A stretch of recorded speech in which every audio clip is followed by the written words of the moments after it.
أعوذ بالله من الشيطان الرجيم. بسم الله الرحمن الرحيم. الحمد لله رب العالمين. إن الله ملائكته يصلون على النبي يا أيها الذين آمنوا صلوا عليه وسلموا تسليما. اللهم صل على سيدنا محمد وعلى آل سيدنا محمد وبارك وسلم عليه. رضينا بالله ربا وإسلام دينا وبمحمد صلى الله عليه وسلم نبيا رسولا. அல்ஹம்துலில்லாஹ். அல்லாஹ்வுடைய மாபெரும் கருணையும் அவனுடைய இரக்கத்தோட நம்ம ஷவருடைய மாதத்துல அல்ஹம்துலில்லாஹ் 24வது நாள்ல இருக்கோம். இன்னும் சில தினங்கள்ல நம்மளுக்கு ரபியுல் அவ்வல்ங்கிற வசந்தத்துடைய மாதம் நம்மளுக்கு பிறக்க போகுது. அல்ஹம்துலில்லாஹ். கண்மணி நாயகம் ரசூல் ஸல்லல்லாஹு அலைஹி வஸல்லத்துடைய பிறப்பு தான் இந்த உலகத்தின் சிறப்பு. அப்ப அல்லாஹ் தஆலா அப்படிப்பட்ட ரசூல் ஸல்லல்லாஹு அலைஹி வஸல்லம் மூலமாக நம்மளுக்கு கிடைத்தது இன்றைய தலைப்பே குர்ஆனும் தொழுகையும். அவங்க மூலமாக தான் நம்மளுக்கு கிடைச்சிச்சு. குர்ஆன் அவங்களுக்கு அல்ஹம்துலில்லாஹ் இறக்கப்பட்டுச்சு. அதை நம்ம அப்படியே அவங்க மூலமாக மட்டும்தான் சஹாபாக்கள் மரணம் செஞ்சாங்க. கொஞ்சம் கொஞ்சமாக இறக்கப்பட்டது குர்ஆன். அல்லாஹ் தஆலாவிடம் போய் கொஞ்சம் கொஞ்சமாக குறைத்து வாங்கிட்டு வந்தது தான் தொழுகை. 50 வக்து தொழுகை அல்லாஹ் கொடுக்க வாங்கிட்டு வந்துருந்து நம்மகிட்ட கொடுத்துருந்தாங்கன்னா நம்ம நிலைமை என்ன இருக்கும்? இப்போ 5 வக்தே நம்மகிட்ட என்ன பாடுபட்டுக்கிட்டு இருக்கு. அப்புறம் இன்ஷா அல்லாஹ் அதை அறிதலோட குர்ஆனையும் தொழுகையவும் 2 கண்களாக பாவிச்சு நம்மளுடைய அமல்களை சீர்படுத்துவோம். அதுக்குள்ள வரலாறுகளை சில விஷயங்களை நம்மளுக்கு நம்ம அறிவுக்கு தக்கவாறு நம்ம பார்ப்போம் இன்ஷா அல்லாஹ். கேட்டதோட மட்டும் இல்லாமல் சொன்னதோட மட்டும் இல்லாமல் செயல்களை கொண்டு வந்து அதை பிறருக்கும் கற்றுக் கொடுத்து வாழக்கூடிய தௌஃபீக்கான வாழ்வை நம்மளுக்கு அல்லாஹ் தஆலா தந்தருவானாக என்ற துஆவோட குர்ஆனும் தொழுகையும் நம்மள்கிட்ட எப்படி இருக்கணும் அப்படிங்கிறதுக்கு முதல்ல காலத்தில் நடந்த ஒரு அற்புதமான வரலாறுகளை நம்ம நினைவு கூர்ந்து நம்ம இன்ஷா அல்லாஹ் செயலுக்கு கொண்டு வருவோம். சிக்கந்தர் துல்கர்னி அலைஹிஸ்ஸலாம் காலத்தில் ஒரு பழக்கம் இருந்துச்சு. எப்படி இருந்துச்சுன்னா, ஒரு நாட்டுக்கு ஒரு அரசரை தேர்ந்தெடுப்பாங்க. அந்த அரசருக்கு பதவி காலம் முடிகிறது வரைக்கும் அவங்கள நல்லா வச்சிருப்பாங்க. ஒரு பதவி காலம் முடிஞ்ச உடனே காட்டுக்குள்ள இருக்கிற ஒரு தீவுல, விஷஜந்துகள்லாம் நிறைஞ்சிருக்கிற தீவுல, காட்டு விலங்குகள்லாம் நிறைந்திருக்கிற தீவுல கொண்டு விட்டு வந்துடுவாங்க. அவர் அங்கேயே தண்ணி இல்லாமல் சாப்பாடு இல்லாமல் அந்த மிருகங்களுக்கு அந்த விஷஜந்துகளுக்கு இரையாகி மரணிச்சிருவார். இப்படித்தான் அப்போ உள்ள அரசருடைய காலத்தை வச்சிருந்தாங்க. இப்போ அங்கே அப்படி அந்த கடலில் கூட்டிகிட்டு போவாங்கல்ல, அந்த தீவுக்கு கூட்டிகிட்டு போவாங்க. அப்போ போகையில எல்லாருமே அந்த அரசராக இருந்து போகிறவங்க போகிறாங்க, அழுதுகிட்டு தான் போவாங்க. அதனால அரசரை யாரும் வர்றதுக்கே முன் வர மாட்டாங்க. ஏன்னா கொஞ்ச காலம் சுகபோகத்தை அனுபவிச்சுட்டு உயிர் போகும்போது எப்படி போகுது, வேதனையாக போகுதே அப்படின்னு என்ன செஞ்சிருவாங்க, அரசரை வர்றதுக்கு முன் வர மாட்டாங்க. மக்களாக சேர்ந்து ஒருத்தர் முடிவு பண்ணி இந்த மாதிரி நடந்துக்கிட்டு இருக்கு. அப்போ அந்த நேரத்தில் ஒரு மனிதர் அரசராக வர்றாரு. வந்து அவருடைய பதவி காலம் முடிய போகுது. இதே மாதிரி அதுக்கு படகுல ஏற்றி தீவுல ஒட்டி விட போகிறாங்க. ஆனால் அவர் சிரிச்சுக்கிட்டே போகிறார். அப்போ அந்த கப்பல் ஓட்டி கேட்குறாரு, அந்த படகு ஓட்டிக்கிட்டு போகிறவர் கேட்குறாரு, நீங்கள் எங்கே போகிறீங்கன்னு தெரியுமா அரசரை? நீங்கள் அரசருங்கிறது இப்போ இந்த தீவை விட்டு போய் அந்த தீவில் இறக்கி விட்டதோட முடிஞ்சிடும், அவ்வளோதான். ஆனால் எல்லாருமே அங்கே எங்கே போறீங்கன்னு உங்களுக்கு தெரியுமா? தெரியும், தீவுக்கு தான் போகிறேன்னு தெரியும். இப்போ இதுக்கு முன்னாடி போன அரசர்கள்லாம் அழுதுகிட்டு சிரமப்பட்டு தான் போயிருக்காங்க. அங்கே உங்களுக்கு என்ன இருக்குன்னு உங்களுக்கு தெரியுமா? எனக்கு தெரியும் என்ன இருக்குன்னு எனக்கு தெரியும். அப்போ இவ்வளோ சந்தோஷமாக வர்றீங்களே, சிரிச்சுக்கிட்டே வர்றீங்களே அப்படிங்கவும், நான் எதுக்கு இப்படி சந்தோஷமாக வர்றேங்கிறத அந்த தீவில் நீங்கள் வந்து இறங்கி பாருங்க. நான் வந்து இறங்குறது அதெல்லாம் முடியாது. அப்போ பார்க்கணும்னு நினச்சா வந்து பாருங்க அப்படின்னு அவர் ரொம்ப கூடாக சொல்லிட்டார். இந்த படகு ஓட்டிக்கு ரொம்ப ஆச்சரியம். போய் நம்ம இறந்து போகிறோம்னு தெரிய போகுது, ஆனாலும் இவர் இவ்வளோ சந்தோஷமாக வர்றாரு. அவருக்குள்ள ஒரு எண்ணம், நம்மளுக்கு கூட போய் பார்ப்போமே, என்னதான் நடந்தது. அப்படி எதுவும் சிரமம் வந்தால் நம்ம வேகமாக வந்து ஒன்றையும் நம்மகிட்ட இருக்குது, துடுப்பு நம்மகிட்ட தானே இருக்குது, தப்பிச்சு ஓடி வந்துடலாம் அப்படிங்கிற ஒரு தைரியத்தில் இறக்கி விடுறாரு. இறக்கி விட்டு இவரும் அந்த தீவில் கால் எடுத்து வைக்கிறாரு. ஆனால் இவர் பதவி காலம் இருந்தார் இல்லையா, அவரை எங்கே கொண்டு விடுவாங்கன்னு அவருக்கு தெரிஞ்சு இவர் அந்த ஊரை தன் வசிக்கும் நாடாக மாறுகிறார். அந்த தீவை என்ன ஒரு மனிதனுக்கு வாழ்றதுக்கு தேவை? அந்த தீவை சுத்தப்படுத்தி மரஞ்செடி கொடிகளில் இவருடைய பதவி காலம் இருக்கும் போதே அத்தனையும் செஞ்சு அது வாழக்கூடிய ஒரு மனிதர்கள் வாழக்கூடிய இடமாக மாற்றுகிறார். இதை பார்த்து மடகொட்டி கேட்குறாரு, உங்களுக்கு அல்லாஹ் தஆலா இப்படி ஒரு அறிவை கொடுத்து இதுவரைக்கும் செய்யாத யாருமே செய்யாமல் மாட்டிக்கொண்டாங்க எல்லாருமே, நீங்கள் மாட்டிக்கொள்ளாமல் இந்த காரியத்தை இப்படி செஞ்சுருக்கீங்களே அப்படின்னு அவர் ஆச்சரியமாக கேட்கும்போது தான் அந்த சொல்கிறாரு, வாழும் காலம் எவ்வளவுன்னு நம்மளுக்கு தெரியாது, வாழக்கூடிய காலத்தை நம்ம பயன்படுத்திக்கிறணும் அப்படின்னு அந்த அரசு அந்த படகோட்டிக்கு உபதேசம் செய்கிறார். இந்த வரலாறு இது சம்பவம் தான். இந்த சம்பவத்தை வச்சு சிக்கந்தர் துல்கர்னான் அலைஹிஸ்ஸலாம் சொல்கிறாங்க, இதே போல தான் ஒரு மனிதன் உலகத்தில் வாழும்போது அவனுடைய அமல்களை சேகரித்து வச்சுக்கிட்டா நாளை மறுமைங்கிற அந்த தீவில் கொண்டு இறக்கி விடும்போது அவன் பலன் பெற்றவனாக ஆயிடுவான்.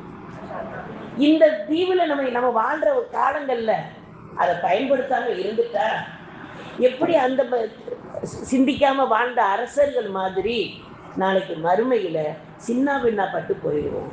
அவுது விளையா அல்லாஹ் நம்மளை அனைவரையும் பாதுகாப்பாங்க.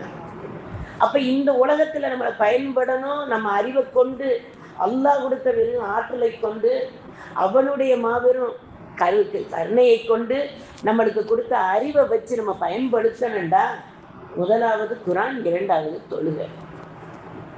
அல்ஹம்துலில்லாஹ். இப்போ ரசூலின் மூலம் அல்லாஹ் தந்த அற்புதங்கள் ஏராளம். அது நம்மளுக்கு அதிமுக்கியமான அற்புதம் குரானும் தொழுகை. இந்த குரானும் தொழுகை நம்மிடம் இருக்கிறத நம்ம எப்படி பயன்படுத்திக்கிட்டு இருக்கோம், நமக்கு முன்னோர்கள் பயன்படுத்தி கபருக்கு எப்படி எடுத்துட்டு போனாங்க, யாராவது சொல்ல முடியுமா? சொல்ல முடியாது. என்னுடைய முன்னாடி மௌத்தானவங்க, என் தாய் வந்த என்னுடைய முன்னோர்கள் மௌத்தா இருக்காங்க இல்லையா, அவங்கெல்லாம் குரானோட வாழ்ந்து குரானை கொண்டு சென்று சுகமாக வாழ்றாங்கன்னு யாராவது சொல்ல முடியுமா? கபரில் வாழ்க்கை யாருக்கும் தெரியாது, அல்லாஹ் அதை மறைச்சு வச்சிருக்கான். அப்போ அந்த மறைவான உலகத்துக்கு நம்ம போகும்போது குரானையும் தொழுகையும் நம்ம எடுத்துட்டு போறவர்களாக இருக்கணும். அந்த குரானும் தொழுகையும் நமக்கு தலைப்பக்கமும் கால் பக்கமும் நின்று சாட்சி கூறக்கூடிய அமலாக இருக்குமா? சுபஹானல்லாஹ். கபருக்குள்ள நம்மளுக்கு துணையாக வந்து அல்லாஹ் தஆலா ஒளியாகவும் துணையாகவும் அல்லாஹ் தர்றாண்டா அது எப்படிப்பட்ட அமலாக இருக்கணும்? இன்னைக்கு நம்மளுடைய தொழுகைகள்ல எப்படி இருக்கு அப்படிங்கிறத நம்ம இன்ஷா அல்லாஹ் ஒரு கண நேரம் சிந்திச்சு பார்ப்போம். கபரில் நம்ம வந்து சந்தோஷமாகவும் மகிழ்ச்சியாக இருக்கணும்டா எப்படி அந்த அரசர் திட்டமிட்டாரோ, புரிகிற மாதிரி இருக்கா? அந்த அரசர் எப்படி திட்டமிட்டாரோ அதே போல நம்ம தொழுகையை கொண்டு நம்ம குரானை கொண்டும் திட்டமிடக்கூடியவர்களாக இருக்கணும். இப்போ தொழுகையும் குரானும் நம்மகிட்ட வந்துருச்சு, அதனால எனக்கு சொர்க்கம் கிடைச்சிருச்சு, கபரில் நான் நிம்மதியாக இருந்துட்டேங்கிற அந்த எண்ணமும் நம்மகிட்ட வந்துடக்கூடாது. நான் இத்தனை குரான் ஓதியிருக்கனாக்கும், நான் ஒரு வக்து தொழுகை கூட விடாமல் தொழுதுருக்கனாக்கும் கிடையாது. தொழுது முடித்த உடனே நம்மகிட்ட என்ன வரணும்? ரப்புல் ஆலமீனே இந்த தொழுகை எனக்கு அருள் புரிஞ்சாயே. ஏதோ ஒரு நோயில் மாட்டல, படுக்கையில் போடலை, வாங்க சொன்ன உடனே அல்ஹம்துலில்லாஹ் தொழுகக்கூடிய வாய்ப்பை எனக்கு கொடுத்தாயே இருக்கு, அல்ஹம்துலில்லாஹ். அதே போல இந்த தொழுகையை ஏற்றுக்கொள்ளியா அல்லாஹ் ஏற்றுக்கொள்ளுவானா? அந்த ரெண்டுக்கும் மத்தியில தான் நம்மளுடைய ஈமானம் நிற்கணும். என் தொழுகை நிறைவேறிடுச்சு அப்படின்னு சொல்லக்கூடியவர்களாக இருந்தோம்டா ஃபெயில் தான். அல்லாஹ்வுடைய நாட்டம் நிறைவேறும். ஏன்னா நம்மளுக்கு அவனை வணங்குறதுக்கு தானே நம்மளை படைச்சிருக்கான் அல்லாஹ். அவன் நம்மளை படைச்ச நோக்கமே என்ன? உலகத்தில் வந்து என்னையும் வணங்குங்க, நீ வணங்கிட்டீங்கன்னா எல்லாமே நான் தந்துருவேன். இப்போ நம்ம எல்லாமே அனுபவிச்சுக்கிட்டு தான் தொழுகையை அனுபவிக்கிறோம் ஒழிய, குரானை அனுபவிக்கிறோம் ஒழிய, குரானை அனுபவிச்சு தொழுகையை அனுபவிச்சு உலகத்தை அனுபவிக்கிறாமாண்டா அது கிடையாது. பிள்ளைகளுக்கு திருமணம் முடிச்சு போகையில் நம்ம அம்மாமாருக்கு என்ன செய்வாங்க? ஒரு குரான் கொடுப்பாங்க. எல்லாருமே கொண்டு வந்திருக்கோம். எதுக்காக குரான் கொடுக்குறாங்க? போன உடனே அந்த குரானை எடுத்து வச்சு ஓதுமா, இங்கே ஓதுனா அதே மாதிரி இங்கே ஓதுமா அப்படின்னு சொல்கிறதுக்கு தான் கொடுத்து அனுப்புகிறாங்க. அதை வீரோட வச்சு பூட்டி வைக்கிறதுக்கு கிடையாது. அப்போ அந்த பிள்ளைங்க தாய் வீட்டிலேயே என்ன செய்யணும், குரானுடைய மாவுள்ள வாழ்ந்து இருந்தால் அது கணவர் வீட்டிலையும் போய் என்ன செய்யும், குரானுடைய மாவுல அது வந்துடும். சுபவுடைய தொழுகையை நிறைவேற்றி அந்த பிள்ளை திருமணத்துக்கு வந்து நிக்காய் மேடையில் உட்காந்துச்சுண்டா அந்த பிள்ளை ஒருபோதும் தொழுகையை விட்டுறாரு. இப்போ எத்தனை மணமக்கள் லொஹருடைய தொழுகையை தொழுதவர்கள் எத்தனை பேர்? திருமணம் முடிச்சு அந்த கொத்துவா ஓதிறாங்க, கொஞ்ச நேரத்திலே லொஹருடைய நேரம் வந்தது. இப்போ பகல் திருமணம் தானே பெரும்பாலும். லொஹருடைய தொழுகையை அந்த மணமக்கள் நிறைவேற்றியிருக்காங்களா, அந்த கல்யாண வீட்டுக்கு போயிட்டு வந்தவங்க நிறைவேற்றிருக்காங்களா? அப்போ நமக்கு இந்த தொழுகையும் நம்மளுக்கு நோம்பும் குரானும் நம்ம திட்டமிட்டு இன்ஷா அல்லாஹ் ஆக்கிக் கொள்ளக்கூடியவர்களாக இருக்கணும். அல்லாஹு தஆலா தலைவர்களுக்கு இந்த உலகம் கொடுக்க வரவேற்பு எப்படி இருக்கு? காஃபில்கள் அல்லாஹ்வின் குடும்பத்தார்கள் அல்லாஹு தஆலா சொல்றோம். காஃபில்கள் அல்லாஹ்வின் குடும்பத்தார்கள்ங்கிறான். அப்ப அந்த காஃபில்களாக நம்ம யாரையெல்லாம் உருவாக்கியிருக்கோம் நம்ம குடும்பத்துல? எனக்கு நான் சூரத்துல் இஹ்லாஸ் ஹாஃபில், சூரத்துல் ஃபாத்திஹா ஹாஃபில், கொஞ்சம் போனால் யாசின் ஹாஃபில். இதை தவிர்த்து நம்ம சூறாக்கள் நம்ம எத்தனை மனனம் செஞ்சுருக்கோம், முழு குரான்லையும் நம்ம என்ன தெரிஞ்சு வச்சுருக்கோம். இன்னும் பல பெண்கள் பல ஆண்கள் குரான் ஓத தெரியாத நிலையிலையும் இந்த காலத்திலையும் இருக்கக்கூடிய ஆண்கள் பெண்கள் இருக்காங்க. ரசூல் ஸல்லல்லாஹு அலைஹி வஸல்லம் என்னுடைய உம்மத்துமார்கள் ஈமானை இழந்து விடுவான்னு எனக்கு பயம் இல்லை, செல்வ மோகத்தில் மார்க்கத்தை மறந்து விடுவார்னு கவலைப்படுறேன்டாங்க. இப்போ நம்ம எல்லாருமே என்ன செஞ்சிடும், உலகத்தை நோக்கித்தான் நம்மளுடைய பயணங்கள்லாம் இருக்கு. மறுமையை நோக்கி போற பயணத்துல உலகம் கிடைச்சிக்கிறோம், உலகத்தை நோக்கி போற பயணத்துல மறுமை கிடைக்காது. அப்ப அந்த அடிப்படையில் நம்ம இன்ஷா அல்லாஹ் ஒவ்வொருவர்களும் குரானை உணர்ந்து ஓதக்கூடியவர்களாக, அதனுடைய சட்ட திட்டத்திறன் ஓதுபவர்களாக, அந்த தஜ்வீத் மஹ்ரஜ் நம்மளுடைய நாவல இருந்து வரக்கூடிய அந்த எழுத்துக்கள், அடுத்து அந்த குரானை நம்ம எந்த அளவில் நேசிக்கிறோம், குரானில் சொல்லி கொடுத்து நான் குரான் போல வாழ்ந்தேன்னு சொல்றதுக்கு நம்ம ரசுல்லா உம்மத்தில், ஏன்னா ரசுல்லா குரானாவே வாழ்ந்தார்கள்னு ஆயிஷா சித்திகா ரலியல்லாஹு தஆலா சொல்லியிருக்காங்களே. இன்னைக்கு நம்மளுடைய வாழ்க்கை குரானோட எந்த அளவுக்கு இருக்கு? ஒரு மனிதன் 5 காரியம் செய்யாம அன்றைய நாள் போகக்கூடாதுங்கிறாங்க கஸாலிமா. 1வது, குரானை ஒரு மனிதன் ஓதாமல் அந்த நாள் கழியக்கூடாது. 2வது, ஒரு மனிதன் துவா செய்யாமல் அந்த நாளை கழித்து விடக்கூடாது. 3வது, சதக்கா இல்லாமல் அந்த நாள் கழிந்து விடக்கூடாது. 4வது, தொழுகை இல்லாமல் அந்த நாள் கழிந்து விடக்கூடாது. 5வது, அல்லாஹ்வின் படைப்புகளை சிந்திக்காமல் அந்த நாள் கழிந்து விடக்கூடாது. இது 5 விஷயமும் நம்ம செய்வதற்கு பணச்செலவு இல்லை. ஏதாவது பணச்செலவு இருக்கா? ஒரு 1000 செலவாகும், 500 செலவாகும், ஏதாவது கணக்கு போட வேண்டியது இருக்கா? அல்லாஹ் கொடுத்த ஆற்றல், அவன் கொடுத்த குவத்தை கொண்டு தான் நம்ம இதை நெருங்க முடியும். அப்போ நம்ம காலை பொழுது விடியுதா, குரானை பார்க்காம மற்ற இது நான் பார்க்க மாட்டேன். சுபு தொழுதுட்டா, தஹஜ்ஜுது தொழுதுட்டா, ஏதோ நம்மளால உட்காந்து ஒரு ஐனாவது நம்ம என்ன செய்யணும், குரானோட தொடர்பு உருவாக்கிக்கிறோம். இப்போ ஒரு உதாரணத்துக்கு ஒரு ஐனை 15 தடவை ஓதுறீங்கன்னு வைங்க, எத்தனை நாளையில் மனனம் வந்துடும் அந்த ஐனு? நல்ல கணக்கு பண்ணி பாருங்களேன். ஒரு நாளைக்கு 15 தடவை ஒரே ஐனை ஓதுறீங்க. ஃபெபிள் கிளாஸ்லாம் அப்படி தான் சொல்லி கொடுப்போம். அதனால இங்கே சொல்கிறேன், இது கிளாஸாக இல்லாதனாலும் உங்கள் மனசில் பதிய வைக்கிறது மாதிரி நான் எனக்கும் சொல்லிக்கிறேன். 15 தடவை ஒரு ஐனை ஓதுறோம்.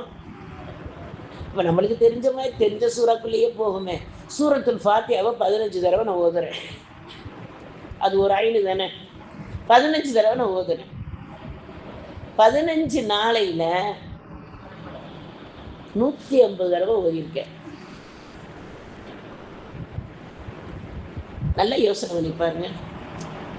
அல்லாஹ் தஆலா நம்மளுக்கு எந்த அளவுல அதை மனனம் செய்யக்கூடிய அந்த எழுத்துக்கள், நம்மளுக்கு எத்தனை மீம் இருக்கு, எத்தனை ரா இருக்கு, எத்தனை சத்து இருக்கு, எத்தனை மத்து, எல்லாமே நம்மளுக்கு அத்துப்படி ஆயிருமா ஆகாதா? ஏன் நம்ம இன்னமும் இந்த குரானை மரணம் செய்யாம இருக்கோம்?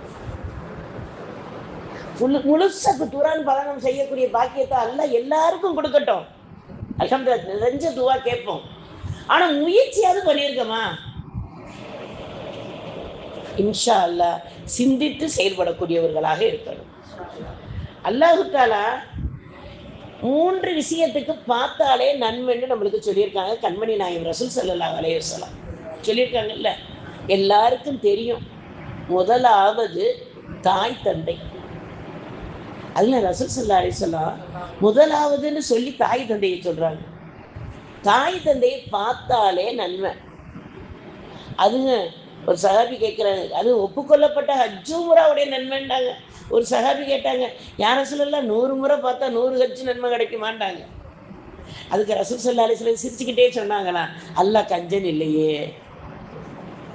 அல்ஹம்துலில்லாஹ், அது என்ன அழகான வார்த்தை. அடுத்து பார்த்தாலே நன்மை தருவது காபத்துல்லா. பார்த்துக்கிட்டே இருக்கிறவங்களுக்கு அல்லாஹு அக்பர் 40 நன்மை தரலாம். 60 நன்மை தொழுகிறவங்களுக்கு தான் 40 நன்மை, 60 நன்மை தரலாம். பார்த்தாலே நன்மை.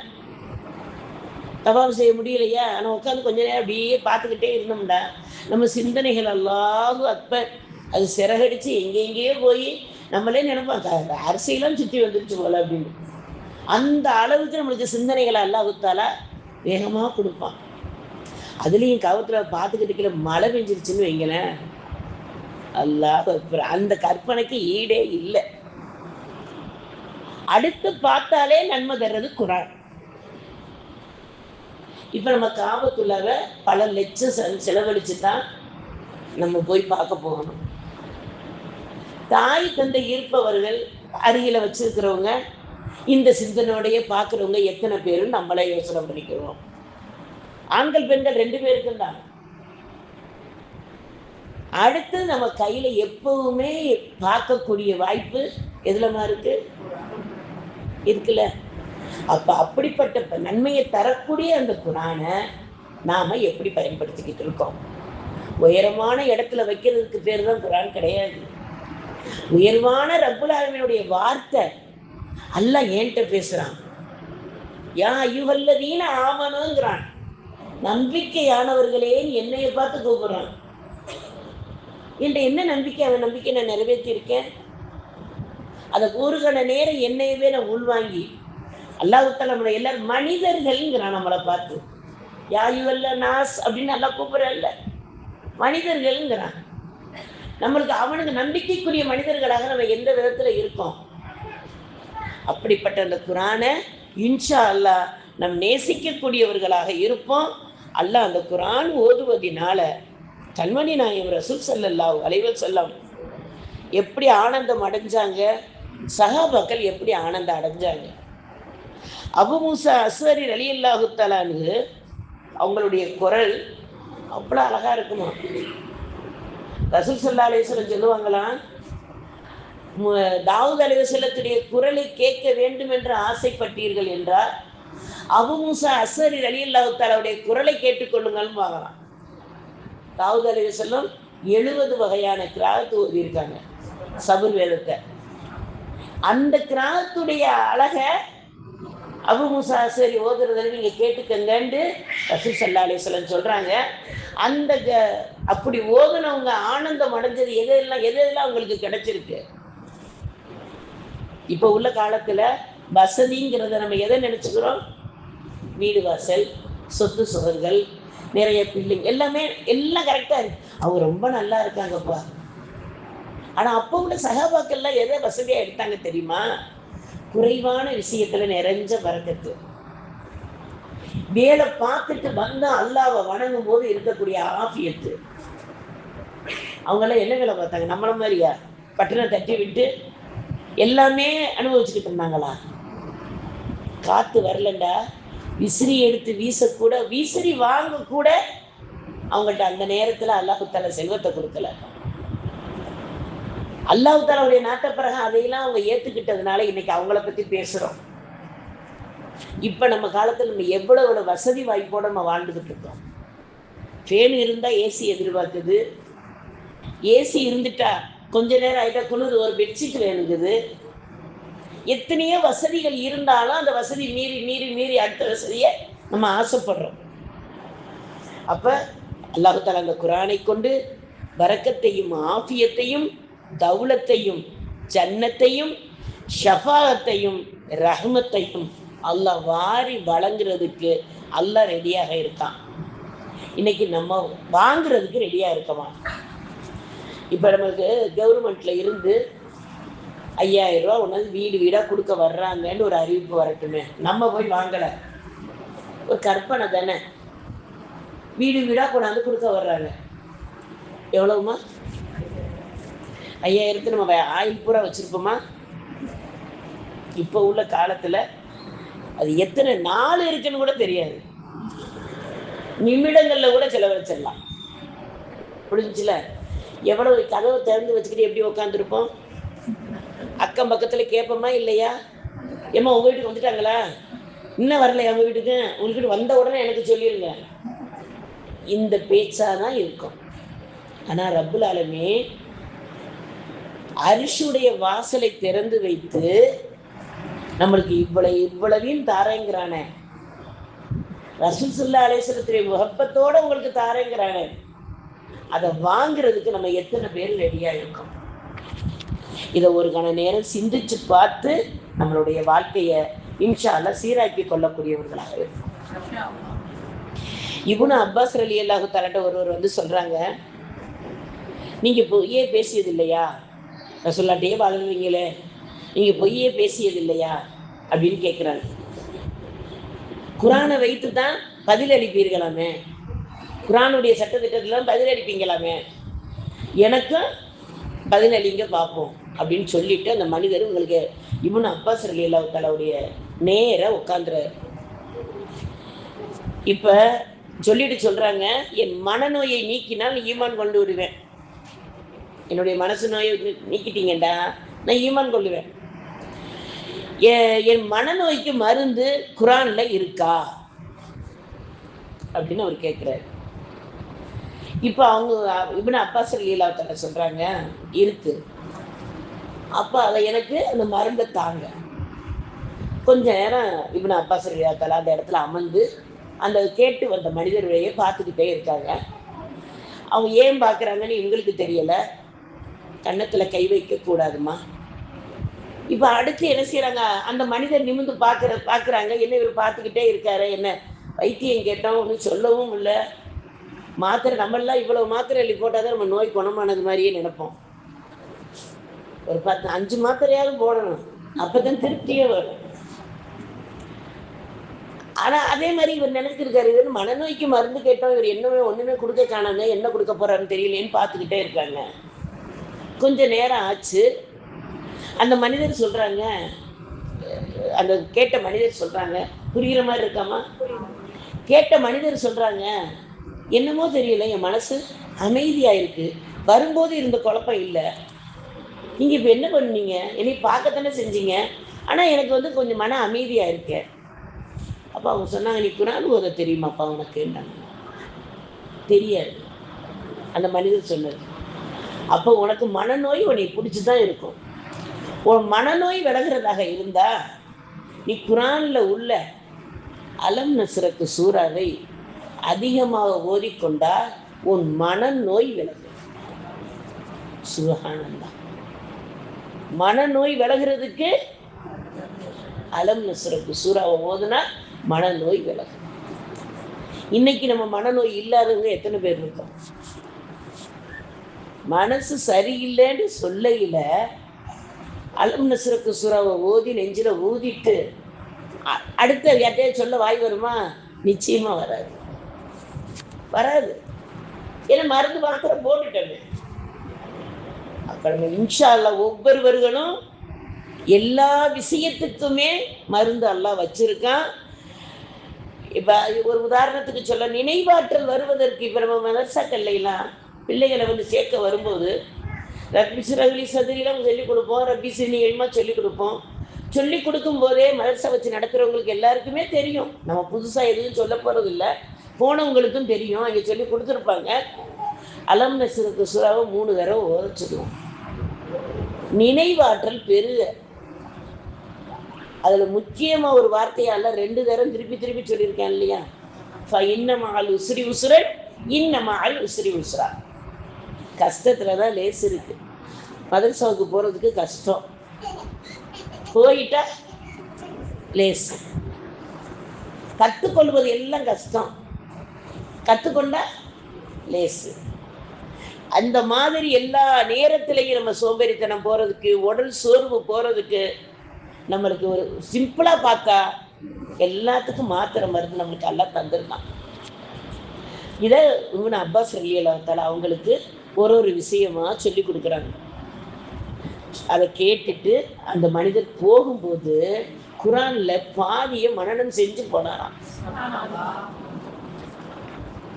இன்னைக்கு நம்மளுக்கு அந்த நேரம் இல்லை. என்ன சொல்றோம், நேரம் இல்லை.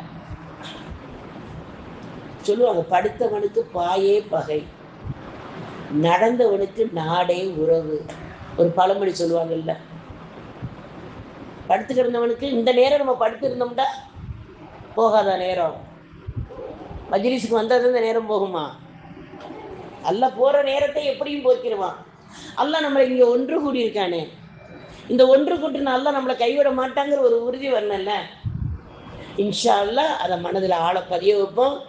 ஃபாத்திமா ரலியல்லாஹு தஆலா அன்ஹா அவங்க எப்படி ஏழ்மையில் வாழ்ந்தாங்க, அவங்க வீட்டில் உணவுக்கெல்லாம் எப்படி இதாக இருந்துச்சுங்கிறது உங்களுக்கு எல்லாருக்கும் தெரிஞ்ச வரலாறு. ஒரு முறை உஸ்மான் ரலியல்லாஹு தஆலா ரசூல் ஸல்லல்லாஹு அலைஹி வஸல்லத்துக்கு விருந்து கொடுக்க கூப்பிடுறாரு. இப்போ ரசூல் ஸல்லல்லாஹு அலைஹி வஸல்லம் சஹாபாக்களோட உஸ்மான் ரலியல்லாஹு தஆலா வீட்டுக்கு நடந்து போகிறாங்க. போகையில் உஸ்மான் ரலியல்லாஹு தஆலா ரசூல்ல நடந்து போகிற அந்த எட்டுக்களை எண்ணுறாங்க. நடந்து போகிற எட்டுக்கள் நடந்து போகிறோம் இல்லையா, அந்த எட்டுக்களை எண்ணிக்கிட்டே வர்றாங்க. அலி ரலியல்லாஹு தஆலாவுக்கு ஆச்சரியம், ஏன் இந்த எட்டுக்களை எண்ணிக்கிட்டே வர்றாங்களே. இப்போ ரசூல் ஸல்லல்லாஹு அலைஹி வஸல்லம் உஸ்மான் ரலியல்லாஹு தஆலா வீட்டுக்கு போயிட்டாங்க. போன உடனே எத்தனை எட்டுக்களோ அத்தனை அடிமைகளை உரிமை விடுறாங்க. சுப்ஹானல்லாஹ். அப்போ எவ்வளோ பெரிய செல்வந்தர் உஸ்மான் ரலியல்லாஹு தஆலா, எவ்வளோ பெரிய செல்வந்தராக இருக்கணும், உரிமை விட்டுட்டாங்க. இதை பார்த்த அலி ரலியல்லாஹு தஆலாவுக்கு ஃபாத்திமா ரலியல்லாஹு தஆலாட்ட முகமெல்லாம் வாடியவர்களாக வர்றாங்க. வரவும் ஃபாத்திமா ரலியல்லாஹு தஆலா கேட்குறாங்க, கணவரை பார்த்து கேட்குறாங்க, என்ன எப்பவும் இல்லாமல் ஒரு மாதிரி டல்லாக இருக்கீங்களே. இப்போ உள்ள ஃபாத்திமாமார்கள்லாம் கேட்குறமா என்னன்னு தெரியல, ஆனால் அப்போ உள்ள ஃபாத்திமா ரலியல்லாஹு தஆலா கேட்டிருக்காங்க. கேட்ட உடனே அலி ரலியல்லாஹு தஆலா சொல்கிறாங்க, இந்த மாதிரி விருந்து கொடுத்தாங்க, விருந்துக்கு கூப்பிட்டுருந்தாங்க. ரசூல்லா போகையில் எட்டுக்கு ஒரு அடிமையை உரிமை விட்டாங்க. நம்மளுக்கு விருந்து கொடுக்க கூட முடியலையே ரசூல்லாவை கூட்டிகிட்டு வந்து, அதனால எனக்கு கவலையாக. ஃபாத்திமா ரலியல்லாஹு தஆலா சொல்கிறாங்க, நம்ம வச்சிருக்கிற பணத்தை கொண்டோ நம்ம வச்சிருக்கிற உணவு வகையை கொண்டோ நம்ம விருந்து வைக்க வேணாம், அல்லாஹ்வை நம்பிக்கையை வச்சு நீங்கள் விருந்துக்கு சொல்லிட்டு வாங்கன்ட்டாங்க. அல்லாஹ் மேலே நம்பிக்கை வச்சுட்டு விருந்துக்கு வாங்கன்ட்டாங்க. இப்போ போய் அலி ரலியல்லாஹு தஆலா என்ன செஞ்சிட்டாங்க, ரசூல்லாட்ட சொல்லிட்டாங்க. ரசூல்லா தனியாக வருவாங்க. அல்ஹம்துலில்லாஹ். இப்போ அலி ரலியல்லாஹு தஆலா கூட்டிகிட்டு வரேன்னு போயிட்டாங்கல்ல. இப்போ ஃபாத்திமா ரலியல்லாஹு தஆலா வீட்டில் சமைக்கிறதுக்கு எதுவுமே இல்லை. என்ன செஞ்சாங்க, அல்லாஹ் மேலே எவ்வளோ ஒரு நம்பிக்கை ஒளி செஞ்சாங்க. அல்லாஹ்வுக்கு அல்லாஹ்ட்ட கேட்டு 2 ரக்காத் தொழுதாங்க. தொழுதுட்டு சூரத்துல் குரைஷியை உட்காந்து ஓதுறாங்க. சூரத்துல் குரைஷி எதுமா, லீலாவி குரைஷ், அபிவிருத்திக்கு உரிய சூறா, பரக்கத்தை அள்ளி கொண்டாந்து கொட்டுற சூறா. நம்மகிட்ட இருக்கு. இன்னைக்கு உப்பு வாங்குறோமா, பிரித்து டப்பாவில் வச்சிருக்கோம் இல்லையா, ஒரு டப்பாவோ ஏதோ வச்சிருக்கோம், அதில் கொட்டும் போது லீலாபி குரேஷனை ஓதி கொட்டுங்க, அல்லாஹ் பரக்கத்தை தருவான். அரிசி வாங்குறோமா, அதை பாத்திரத்தில் போட்டு எந்த பொருள் வந்தாலும் அபிவிருத்திக்கு ஓதக்கூடிய சூரா யாரு ஓதுனா? சொர்க்கத்தின் தலைவி ஃபாத்திமா ரலியல்லாஹு தஆலா அன்ஹா ஓதியது. ஓதிட்டு அல்லாஹ்ட்ட துவா கேட்டு உட்கார்ந்துருக்காங்க. உட்காருங்க. அந்த பிள்ளைகளை பெரிய பிள்ளைங்களை உட்கார சொல்லிட்டீங்கன்னா அந்த குட்டி பையன் உட்காந்துருவான். இப்ப அல்ஹம்துலில்லாஹ் இப்ப அலி ரலியல்லாஹு தஆலா கூட்டிட்டு வந்துறாங்க. எல்லாரும் உட்கார்ந்துருக்காங்க. ஃபாத்திமா ரலியல்லாஹு தஆலா அடுப்படிக்கு போறாங்க. உணவுகள் பாத்திரங்கள் மூடி இருக்கு. உணவோட கவுத்தி இருந்த பாத்திரம் எல்லாம் உணவோட மூடி இருக்கு. இன்னைக்கு நம்மளும் போய் ஓதுவோமே, இந்த அம்மா சொல்லிட்டாங்க, நம்ம வீட்டு பாத்திரத்துல போய் உணவு வருதான்னு யாரும் செக் பண்ணிடாதீங்க. ஏன்னு கேட்டா ஃபாத்திமா ரலியல்லாஹு தஆலா இருந்த ஈமான் நம்மகிட்ட இல்லை. அந்த ஈமானை புதுப்பிக்கிறதுக்கு தான் இந்த சம்பவம். அல்லாஹு தஆலாட்ட இருந்து அவங்களுக்கு அல்லாஹு தஆலா பரக்கத்தான உணவை கொடுத்தான். இப்போ ரசூல் ஸல்லல்லாஹு அலைஹி வஸல்லம் உணவு அருந்திட்ட உடனே சொல்றாங்க, உணவு தான் ஃபாத்திமா வீட்டில் உள்ள உணவு, ஆனால் வந்தது வேற இடத்துல இருந்துங்கிறாங்க. சுப்ஹானல்லாஹ். அப்போ உணவின் அபிவிருத்திக்கு அல்லாஹு தஆலா இப்படி குர்ஆன்ல எல்லா சூறாக்களையும் நம்ம எவ்வளவோ சொல்லிக்கிட்டு போகலாமா.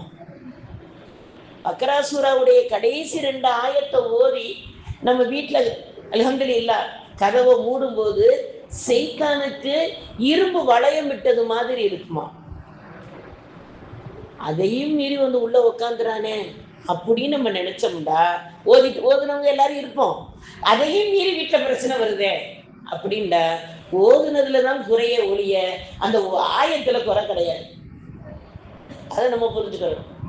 இப்படி எல்லா விஷயத்திலையும் அல்ஹம்துலில்லாஹ் நம்மளுக்கு அல்லாஹு தஆலா குர்ஆனை கொண்டு தொழுகையை கொண்டு 4 ரக்காயத்து தொழுதுட்டுக்கு சஹாபாக்கள் அல்லாஹ்ட்ட கேட்டாங்கண்டா, அவங்க கேட்ட விஷயங்கள்லாம் கிடைச்சிருக்கு.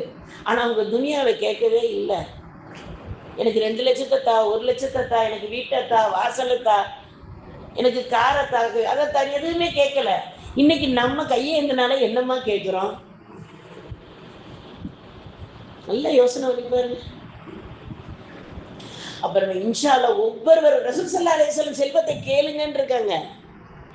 அந்த செல்வமும் நம்மளுக்கு போதுமான செல்வமாக இருக்கணும், தீங்கில்லாத செல்வமாக இருக்கணும், பலன் தரக்கூடிய செல்வமாக இருக்கணும், அதை பிறருக்கு கொடுத்து மகிழக்கூடிய செல்வமாக இருக்கணும்.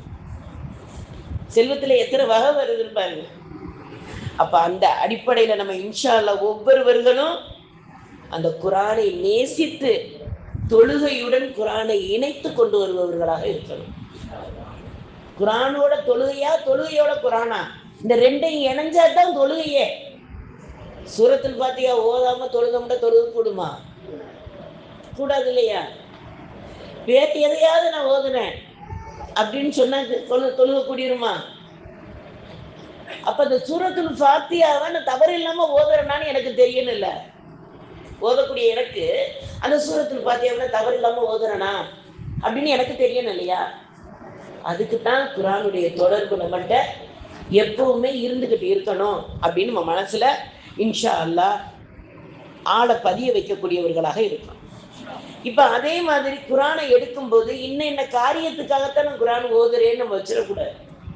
குர்ஆனை ஓதணும். இந்த குர்ஆனின் மூலமாக எனக்கு இந்த காரியத்தை நிறைவேற்றக்கூடிய அல்லாஹ்ன்னு துஆ கேட்கலாம். இப்ப சூறாக்களுடைய மகிமையை எடுத்துக்கிட்டா அலி ரலியல்லாஹு தஆலா சொல்றாங்க, ஒரு மனிதன் சூரத்துல் ஃபாத்திஹாவை அதிகமாக ஓதினால் அல்லாஹ்வின் கோபத்தை விட்டு அவன் விலகி விடுவான். சூரத்துல் ஃபாத்திஹாவை அதிகமாக ஓதுனா ஒரு நாளைக்கு நம்ம தான் அதைத்தான் அதிகமாக ஓதிக்கிட்டு இருக்கோம் நம்ம மற்ற சூறாவை விட. அடுத்தது என்ன சொல்றாங்க, யாசீனை வளமையாக ஓதி வந்தால் நாளை மறுமையின் தாகத்தை தணிக்கும். துஹான் சூறாவை ஓதினால் மறுமையுடைய தவிப்பை விட்டு நீங்கலாம். எல்லாருக்கும் தெரியும், வாக்கியா ஓதுனா வறுமையை விட்டு நீங்கலாம். அதுல எந்த இடத்துலயாவது செல்வத்தை பத்தி சொல்லியிருக்காங்கன்னா அந்த வாக்கியா சூறாவில் மறுமையை பத்தி மட்டும்தான் சொல்லியிருப்பான். அதுல வாக்கியா சூறாவில் மறுமையை பத்தி தான் நிறைய சொல்லியிருப்பான்ல, செல்வத்தை பத்தி சொல்லியிருக்க மாட்டான். ஆனா நம்ம ஓதுறது எதுக்கு ஓதுவோம்? வறுமை போகிறதுக்காக ஓதுவோம். காரணம் என்ன? மறுமையுடைய சிந்தனையில இருப்பவன் செல்வத்தை நல்ல வழியில் சேர்ப்பான், அதுல அல்ல பரக்கத்தை தருவான் அப்படிங்கிறது தான் அந்த வறுமையை விரட்டக்கூடிய சூறான்னு அதுக்கு வாக்கியாவுக்கு இது. அடுத்தது முழுக்க சூறா ஓதுனா கபரியுடைய வேதனையை விட்டு நீங்களாம். கணவன் மனைவியுடைய சண்டைக்கு தீர்ப்பு, கணவன் மனைவிக்குள்ள பிரச்சனையில ஒரு முடிவுக்கு நம்மளுக்கு வரணும்னா அஹ்ஸாப் சூறாவை ஓதுனா தீர்வு வந்துருமா. சூரத்துல் அஹ்ஸாப் இன்னைக்கு நம்ம அல்ஹம்துலில்லாஹ் சூரத்துல் ஃபாத்தியாவில் ஆரம்பிச்சு நாசில ஓதுறதே பெரும்பாடா இருக்கு. இதுல ஒன்னொன்னுக்கும் ஒவ்வொரு தடவை தனித்தனியா ஓதிக்கிட்டு இருக்க முடியுமா? அப்படின்னு இல்லாம குர்ஆனை எந்தெந்த அளவுக்கு நம்ம நேசிக்கிறோமோ அந்தந்த அளவுக்கு அல்லாஹ் தஆலா நம்ம உள்ளத்துல ஒளியை தருவான், நம் வாழ்க்கையில நிரப்பத்தை தருவான், நம்மளுடைய மரணத்துல களிமாவை தருவான். அப்படிப்பட்ட குர்ஆனை நம்ம இன்ஷா அல்லாஹ் சிறப்பாக்கி கொடுக்கக்கூடிய வாய்ப்பை அல்லாஹ் தந்தருவானாக. ஃபாத்திமா ரலியல்லாஹு தஆலா அன்ஹா இஷா தொழுது விட்டு குர்ஆனை ஓதுனாங்கண்டா, ஓதிட்டு குர்ஆன் ஓதிக்கிட்டு இருந்துட்டு 2 ரக்காயத்து தொழுதுகிட்டு இருக்க கூட சுபு பாங்கு வந்துருமா. அல்லாஹ்ட கேட்பாங்களா, யா அல்லாஹ் ஏன் இந்த இரவை ரொம்ப சுருக்கிட்ட அப்படின்னு கேட்பாங்களாம். இன்னைக்கு சுபுக்கு நல்லா தூங்கிடும், தூங்கிட்டு சுபுக்கு எந்திரிக்கிறதுக்கு இன்னும் கொஞ்சம் நேரம் சென்று வருவாங்க சொல்லக்கூடாதா? இப்போ உள்ள பாத்திமாக்களுடைய நிலை. பாத்திமாக்கள் எல்லாரையும் நான் சொல்றேன், பாத்திமான்னு பேர் வச்சவங்களை மட்டும் சொல்லியிருந்து தப்பிச்சிடாதீங்க. எல்லாருமே பாத்திமாக்கள் தான். அல்ஹம்துலில்லாஹ். அப்ப அந்த குர்ஆனுடைய விஷயத்துல இன்னொரு சம்பவம், ஹஜ்ஜாஜ் இப்னு கொடுங்கோல்ங்கிற அரசர் இருந்த காலத்துல, இது அவர் கொஞ்சம் இஸ்லாமியர் தான் அவரு, ஆனா ரொம்ப இஸ்லாத்துக்கு சட்டத்தை சொல்றவங்களையெல்லாம் ரொம்ப கொடுமை செய்யக்கூடிய ஒரு அரசர் ஹஜ்ஜாஜ் இப்னு யூசுப். ஆனா நிறைய நன்மையும் செஞ்சிருக்காரு. குர்ஆனுக்கு ஹரக்கத்து வச்சதெல்லாம் அவர் தான். இன்னைக்கு நம்ம குர்ஆன்ல சபர் சேர் வச்சு ஓதுறோம் இல்லையா, அதெல்லாம் அவர் நல்லதான் செஞ்சிருக்காரு. ஆனாலும் கொடுங்கோல் அரசர்னு அந்த அவருக்கு வரலாற்றிலேயே பதிய வச்சிருக்கு. இவரை யாரு தான் திருத்துறது அப்படின்னு எல்லாருக்கும் ஒரு எண்ணம் வரும். ஏன்னா அவர் தான் கேள்வி கேட்கறது அவர் தான், பதில் சொல்றது அவர் தான், அவர்கிட்ட யாருமே பதில் சொல்லி வென்றதாக இல்லை. அப்ப 9 வயது சிறுவர் ஹாஃபில் குர்ஆனை பத்தி நீங்க பல கேள்வி கேட்கிறாரு அவங்கள்ட்ட. இந்த சிறுவரும் நல்லா பதில் சொல்றாங்க. அப்ப ஹஜ்ஜாஜை பார்த்து ஒரு வசனத்தை ஓதுறாரு. யார்? அந்த இந்த பையன், 9 வயசு பையன். இந்த கோட்டை நிரந்தரமாக இருந்துருவாயா? இதுல நீ எண்ணிக்கொண்டு இருக்காயா? உங்க இதுக்கு முன்னால இருந்தவர்கள்லாம் எங்கே போனாங்க அப்படிங்கிற வசனத்தை அவர் ஓதுறாரு. ஓதுன உடனே ஹஜ்ஜாஜ் இப்னுக்கு கொஞ்சம் மனசுல ஒரு எண்ணம் வந்து, இந்த பையன்கிட்ட நம்ம கேள்வி கேட்டு பார்ப்போம் அப்படின்னுட்டு, நீர் என்ன குர்ஆனை பாதுகாத்து இருக்காயா அப்படின்னு கேட்குறாரு. அதுக்கு அந்த சிறுவன் சொல்றாரு, என்ன குர்ஆன் என்ன அழிந்தாருச்சு நான் பாதுகாக்கணும், அழிஞ்சு போற பொருளை தானே பாதுகாக்கணும், அழிஞ்சா போச்சு நான் பாதுகாக்க அப்படின்னு அவர் பதில் சொல்றாரு. அப்படி குர்ஆனை ஒன்று சேர்த்து வச்சிருக்கையா அப்படின்னு அவருக்கு யாருக்கு ஹஜ்ஜாஜ் இப்னு யூசுப் கேட்குறாரு. குர்ஆன் சிறுவர் சொல்றாரு, குர்ஆன் என்ன பிரிஞ்சா இருக்கு, நான் ஒன்று சேர்க்க. அடுத்த பதில் வருது. 3ஆவதாக அவர் சொல்றாரு, குர்ஆனை வச்சுதான் நீ தீர்ப்பு செய்கிறியா, குர்ஆனை வச்சுத்தானே தீர்ப்பு செய்கிறியா அப்படின்னு. அது ஏற்கனவே குர்ஆன் தீர்ப்பாக தானே இருக்கு, நான் என்ன தீர்ப்பு செய்வது அப்படின்னு அடுத்து சொல்றாரு. நீ குர்ஆனை வெளிப்படுத்துகிறீரா அப்படிங்கிற சிறுவர். அல்லாஹ் காப்பாற்ற வேணும், குர்ஆன் என்ன என் முதுகுக்கு பின்னால இருக்கு, நான் வெளிப்படுத்த. அந்த குர்ஆனுக்கு அவர் தெரிஞ்சதுனால இவ்வளவு விளக்கம் சொல்றாரு. இன்னைக்கு நம்ம குர்ஆனுடைய விஷயங்கள் நம்மளுக்கு தெரியுதா? அல்லாஹ் ஒவ்வொரு பொருளுக்கும் ஒவ்வொரு இடம் இருக்கு. குர்ஆனை வைக்கிறதுக்கு உள்ளம் என்பதை நீ அறியவில்லையா யூசுஃபேன்னு கேட்கிறாரு. அந்த 9 வயசு சிறுவர் அந்த ஹஜ்ஜாஜ் இப்னு யூசுஃபை பார்த்து சொல்றாரு, ஒவ்வொரு பொருளுக்கும் ஒவ்வொரு இடம் இருக்கு, ஆனா குர்ஆனை வைக்கிறதுக்கு எங்க இடம் இருக்கு, உள்ளம்தான் இருக்குன்னு உனக்கு தெரியாதா, உங்களுக்கு தெரியாதான்னு யூசுஃபேன்னு கேட்ட உடனே அவர் கொஞ்சம் அசைகிறார். காரணம், இன்னைக்கு நம்மளே எடுத்துக்கிறீங்களேன், நம்ம வீட்டு ஹாலில் ரேகாலியோட குரான் இருக்கும். நம்ம வச்சிருக்கிற நகையெல்லாம் எங்கேயுமா இருக்கும்? அவங்கவுங்க யோசிச்சுக்கோங்கப்பா. யாராவது ஹாலில் ஒன்றாவது வைப்போமா? இங்கே பாருங்களேன், எங்கள் வீட்டில் இது இருக்குது, பார்த்துக்கோங்க. இப்போ நம்ம மத்தியில் எது உயர்வானது? குரானை கொண்டு பீரோவில் வச்சு அது தொடர்பு இல்லாமல் இருந்தால் நம்ம யாரு? குரானுடைய மகிமை தெரியாதவர்கள். ஆனால் நகையை கொண்டாந்து ஹாலில் வச்சுட்டு பார்க்குறவங்கெல்லாம் பார்த்துட்டு போங்கன்னு இருந்தாங்கன்னா அந்த பொருளுக்குள்ள மகிமை தெரியாதவங்க. இன்னைக்கு நம்ம குரானை ஹரியா கொடுத்து வாங்க போறது, நல்ல தெளிவான எழுத்தா வாங்கினா ஒரு 1000 ரூபா கொடுத்து நம்ம என்ன செய்யலாம்? குரானை வாங்கிட்டு வந்துடலாம். ஒரு பவுன் வாங்க போனா நீங்களே முடிவு பண்ணிக்கணும். எனக்கு குரானுக்குள்ள ஹரியாவை நான் சொல்லிடுவேன், இதுக்குள்ள ஹரியா எனக்கு சொல்ல தெரியாது. அப்ப நம்மளுக்கு அல்ஹம்துலில்லாஹ் அந்த குரானுக்கு நம்மளுக்கு எந்த அளவுக்கு நம்ம இடம் கொடுக்குறோமோ அந்த அளவுக்கு இன்ஷா அல்லாஹ் நம்ம வாழ்க்கையை அல்லாஹ் முன்னேற்ற பாதையில கொண்டு போவோம். அதே போல தொழுகை, நம்மளுடைய தொழுகை எல்லாம் தண்ணி பட்டு காஞ்சு போற பூமியாக இருந்துடக்கூடாது. எப்படி தண்ணீரை உள்வாங்கி அதுல இருந்து எப்படி நம்மளுக்கு எல்லாம் விளைச்சலாக வருதோ அதுபோல தொழுகையின் மூலமாக ரப்புல் ஆலமீனை நம்ம திருப்திப்படுத்தி அவன்கிட்ட இருந்து நம்ம பேரர்களை பெறக்கூடியவர்களாக இருக்கணும். ஜமால் ரூமி ரஹமத்துல்லாஹி அலைஹி ஒரு முறை வந்துக்கிட்டு இருக்காங்க. அவங்க மாணவர் ஒருவர், இப்போ மாம்பழ சீசன் முடிய போகுது, அதனால இந்த சம்பவத்தை சொல்லிடுவோம்.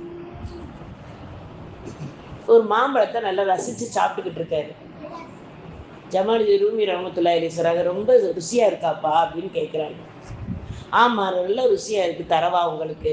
இல்லை இல்லைப்பா, நீ சாப்பிடு. நல்ல இனிப்பாக இருக்கான்னு திருப்பி கேட்குறாங்க. ஆமாம், ரொம்ப நல்லா இனிப்பாக. அப்பவும் கேட்குறாரு இந்த பையன், உங்களுக்கு வேணுமான்னு. இல்லை இல்லைப்பா, கேட்டேன், நீ சாப்பிடு. 3வது தடவையே கேட்குறாங்க, உனக்கு மாம்பழம்னா ரொம்ப பிடிக்குமான்னு கேட்குறாரு. ஆமாம், எனக்கு ரொம்ப பிடிக்கும், உங்களுக்கு பிடிக்குமான்னு கேட்குறாரு. இல்லை, எனக்கு பிடிக்குன்னு அவட சொல்லலைப்பா, நீ சாப்பிடுங்கிறாரு அப்படிங்கிறாரு. இந்த பையனுக்கு ஒரு மாதிரி ஆயிடுது. என்ன மாம்பழத்தை சாப்பிடுங்கிறாரு, திருப்பி இப்படி சொல்கிறாரு, வேணுமாண்டாலும் வாங்குறாருல்ல. என்ன பெரியவங்க பேசுறதுல நம்மளுக்கு நிறைய புரிந்து கொள்ளாத தன்மைகள் நிறைய இருக்கும். இப்போ பாருங்க, நம்ம ஊர்ல எல்லாம் சொல்லியிருப்பாங்க, தாப்பா வாட்டாத சண்டை வருவாங்க. தாப்பா வாட்டினா சண்டையாக வரும். அது சத்தம் கேட்க கேட்க வீட்டில் இருக்கிற பெரியவங்களுக்கு தலை வலிக்கும். ஏமா அந்த தாப்பா ஆட்டாத அப்படின்னு 2 தடவை சொல்லி பார்ப்பாங்க. 3வது தடவை சத்தம் போட்டு சொல்ல அங்கேருந்து மருமக வேகமாக வெளியாகுவாங்க. அந்த மாதிரி சொல்லிக்கிட்டே இருக்கல, நீ ஏன்டா ஆட்டினேன் ஒரு அடி, ஏம்மா என்னைய அடிக்க முடியலண்டா, உன் பிள்ளைய அடிக்கிற, முடிஞ்சா. இதுக்கு தான் தாப்பா வாட்டாதன்னு பெரியவங்க சொல்லியிருக்காங்க. புரியுதா? அடுத்து நெகத்தை கடிச்சு கீழே போடாதீங்க. அதுக்கு ஒரு கதையும் சொல்லுவாங்க. ஒரு திருட போனானா, அந்த கதையெல்லாம் உங்களுக்கு தெரிஞ்சிருக்கும். திருட போனானா, அவன் நெகம் பிஞ்சு கீழே விழுந்துருச்சான். அதை ராத்திரி பூரா தேடிக்கிட்டு இருந்தானா, விடிஞ்சிருச்சு. திருட போனவங்க விடிஞ்சிட்டா என்ன ஆயிரும்? எல்லாரும் முடிச்சுட்டாங்க. எப்போ நீனும் திருடிட்டே போயிருக்கலாமே. இல்லை, என் நெகம் விழுந்துருச்சு, அதுன்னு தேடிக்கிட்டே இருந்தேன். எப்போ அந்த நெகம் தானே போட்டு போக வேண்டியது என்ன? இல்லை, நெகம் விழுந்த இடத்துல தரித்திரியம் வந்துடும். அடுத்த தடவை திருட வந்தேன்னா இந்த வீட்டில் ஒன்றும் இருக்காது, அதுக்காகத்தான் நான் தேடுனேன் அப்படின்றாங்க. இதெல்லாம் நம்ம முன்னோர்கள் நம்மளுக்கு ஒரு கதையா சொன்னாலும் அதுக்குள்ள நிறைய அர்த்தங்கள் இருக்கும். அதே மாதிரி ஜமால் ரூமி ரஹமத்துல்லாஹி அலைஹி கேட்குறாங்க. கேட்ட உடனே இந்த பையனுக்கு ஒரு மாதிரி ஆகி, நீங்கள் மாம்பழத்தில் என்ன சொல்ல வர்றீங்க, இதை இப்படி கேட்குறீங்களே என்ன அப்படின்னு கேட்டதுக்கு ஜமால் ரூமி ரஹமத்துல்லாஹி அலைஹி சொல்கிறாங்க, நீ சொன்னா உனக்கு ஒரு மாதிரியா இருக்குமாப்பா, இல்லை சொல்லுங்க. யாரோ ஒருத்தர் துப்பி போட்ட எச்சில் கொட்டையை தானப்பா இப்போ நீ பலமா திண்டுக்கிட்டு இருக்கேன்னாங்க. புரியுற மாதிரி இருக்கு. யாரோ ஒருத்தர் சப்பி போட்ட பழத்து கொட்டையில தானே இப்ப நீ பழமா சாப்பிட்டுக்கிட்டு இருக்க அப்படின்னு. அப்பதான் அந்த பையனுக்கு அந்த இது வந்துச்சான், அந்த புரிதல் வந்துச்சான்.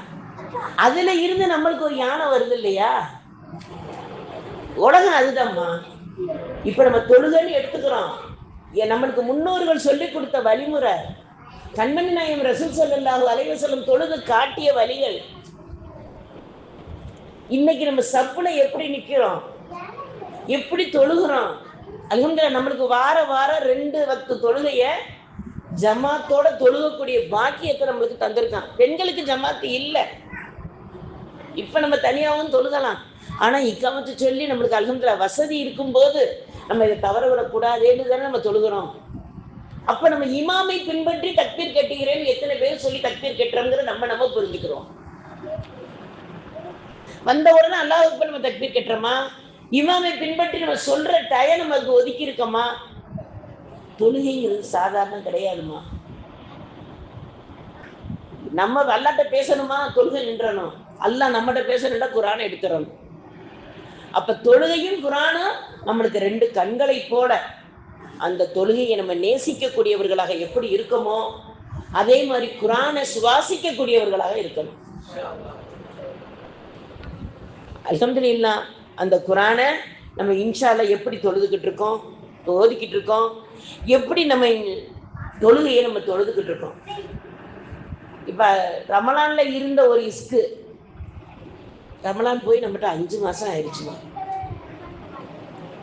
காவாசி கடந்துட்டோம், அரைவாசி கடக்க போறோம். ரமலானை அடுத்த டக்குன்னு வந்துடும். நம்ம இருப்போமான்னு தெரியாது, அது வரும். ஆனா நம்ம இருப்போமான்னு தெரியாது. ஆனா ரமலான்ல இருந்த அந்த ஒரு வேகம் இப்ப நம்மகிட்ட இருக்கா? கொஞ்சம் கொஞ்சமா எப்படி குறையிற மாதிரி இருக்கா, இல்ல கூடுறது மாதிரி இருக்கா? ஒரு கண நேரம் நம்ம சிந்திச்சு பார்ப்போம். இப்ப நம்ம ஸ்டேட்ல உட்காந்து தொழுகிறவங்க அல்லாஹ் அகலமும் அல்லாஹ் அறிஞ்சவன், அவங்கவுங்களுடைய அமல் அவங்கவுங்களுக்கு. சஜதாவை செய்யறவங்க இந்த நெத்தி தெரியணுமா இல்லையா? எத்தனை பேர் இப்படி இங்க வரைக்கும் வந்துருது, இந்த இடம் வரைக்கும் கெட்டிட்டோம்னா நெத்தி தெரியணுமே. முகம் தெரியலாம், கை தெரியலாம், கால் தெரியலாங்கிறது. முகம்டா என்ன? இதுல இருந்து இதுவரை, இதுல இருந்து இதுவரை. காது தெரிஞ்சு நம்ம தொழுகக்கூடாது. ஆனா முகம்ங்கிறது நம்மளுக்கு ஒட்ட வடிவம் நமக்கு தெரியணும். அப்ப நம்ம இன்ஷா அல்லாஹ் புரிதலோட தக்பீர் தஹ்ரீமாண்டா என்ன, ருக்குண்டா என்ன, சஜதாண்டா என்ன, சிறு இருப்புண்டா என்ன, 2வது சஜதாண்டா என்ன, நம்ம அத்தைஹியாத் இருக்குமே கடைசி இருப்புண்டா என்ன, சலாம் கொடுக்கும் போது நம்மளுடைய நிலைகள் என்ன, சலாம் கொடுத்து முடிச்ச உடனே கிராமன் காத்திபின் மலக்குமார்கள் இந்த தொழுகை நிரப்பமாக தொழுதிருக்கிறார்கள் எழுதுவாங்களா? அல்லாஹ் பாதுகாக்கணும்ல. நம்மளுடைய ஒவ்வொரு அமலையும் ஒவ்வொரு செயலையும் அல்லாஹு தாலா உற்று கவனிக்கக்கூடியவனாக இருக்கான். சிசிடி கேமரான்னு சொல்றோமே, அது நம்மளை சுற்றி பார்த்துக்கிட்டு தானே இருக்கு. உலகத்து கேமரா வச்சிருக்காங்கன்னு சொன்னா பயம் வரும். ஆனா அல்லாஹ்வுடைய கண்காணிப்பு நம்மகிட்ட இருந்துகிட்டே தானே இருக்கு. அப்ப நம்ம இன்ஷா அல்லாஹ் தொழுகை என்ன செய்யும், நமக்கு கணக்குலையும் எழுதிடுவாங்க. தொழுகைங்கிற அமல் மட்டும் என்ன செய்யும், அல்லாட்ட போய் சஜதா செஞ்சு திரும்புமா. யாரெல்லாம் இந்த மனிதரை ஏற்றுக்கொள். அப்படிப்பட்ட நூறானியமான தொழுகையவும் அந்த நூறானியமான குரானையும் நம்மளுடைய வாழ்க்கையில எந்த அளவுக்கு நம்ம கொண்டு வர்றோம் அப்படிங்கிறத நம்ம இன்ஷா அல்லாஹ் தெரிந்து கொள்ளக்கூடியவர்களாக இருப்போம். கண்மணி நாயம் ரசூல் ஸல்லல்லாஹு அலைஹி வஸல்லம் அவர்களிடம் குரானும் தொழுகையும் சஹாபாக்கள் 2 கண்களை போல பாதுகாத்து நம்மகிட்ட அமானிதமா கொடுத்துருக்காங்க. இப்ப வரக்கூடிய இளைய தலைமுறை பிள்ளைகளை எல்லாம் தொழுகைக்கு முக்கியத்துவம் கொடுக்கக்கூடிய வாரிசுகளாக, நம் சந்ததிகளாக ஆக்கக்கூடிய மாவுல பெண்கள் கையில தான் அல்லாஹ் கொடுத்துருக்கான். நம்மளை அல்லாஹு தாலா நம்ம நினைக்கலாம் நம்ம சாதாரணவர்கள், நம்ம சாதாரணவர்கள் இல்லை. ஆதம் அலைஹிஸ்ஸலாத்தை ஹவ்வா அலைஹிஸ்ஸலாத்தை தவிர அனைத்து மக்களும் தாயின் கருவறையை சந்திச்சு வர்றவங்க தான். ஒரு குழந்தை பிறக்க போகும்போது ஒரு மலக்கு வந்து அந்த ஆண் குழந்தைகிட்ட சொல்லுவாங்களாம், நீ உலகத்துக்கு வந்து உனக்கு பொறுப்பு தாயும் தந்தையும், நீ தாயும் தந்தையை பொறுப்பா பார்த்துக்க அப்படின்ட்டு ஆண் பிள்ளைகிட்ட சொல்லுவாங்களாம். பெண் பிள்ளைகிட்ட ஒரு மலக்கு வந்து சொல்லுவாங்களாம், நீ அல்லாஹ்வின் பொறுப்பு. அத்தனைக்கும் சொந்தக்காரர்கள் நம்ம தான். ஈமான்ல இருந்து மார்க்க விஷயங்கள் அனைத்தும் பெண்களை கொண்டுதான் வெளியே வந்திருக்கு. நபிமார்களுடைய அத்தனை 1,24,000 நபிமார்களையும் பின்பற்றி ஈமான் கொண்டது முதல்ல பெண்கள் தான். நம்ம கதிஜா ரலியல்லாஹு தஆலா அன்ஹா மட்டும்தான் நம்ம இப்ப நம்ம ரசூல்லா தெரியுமா அப்படின்னு இல்லை. மூசா அலைஹிஸ்ஸலாம், ஈசா அலைஹிஸ்ஸலாம் எல்லாருமே நபிமார்கள். ஈமான் கொள்ள வந்தவங்க எல்லாருமே யாருன்னா பெண்கள் முதல்ல வருவாங்க. அப்ப நம்ம இன்ஷா அல்லாஹ் ஒவ்வொருவர்களும் ஆளை பதிய வைப்போம். நம்மளுடைய செயலை, நம்மளுடைய தன்மையை புரிந்து குர்ஆன் ஓதக்கூடிய வீடாக, தொழுகையை நிறைவேற்றக்கூடிய வீடாக அல்லாஹு தஆலா நம்மளுடைய இல்லத்தையும் நம் உள்ளத்தையும் அல்லாஹு தஆலா சிறப்பாக்கி தந்தருள்வானாக. எதை கேட்டோமோ எதை சொன்னோமோ அதன்படி நடக்கக்கூடிய தௌஃபீக்கை வல்ல ரஹ்மான் நம் அனைவருக்கும் தந்தருள்வானாக. வாஹிர் தஹ்வானா அல்ஹம்துலில்லாஹி ரப்பில் ஆலமீன். கேள்விமா?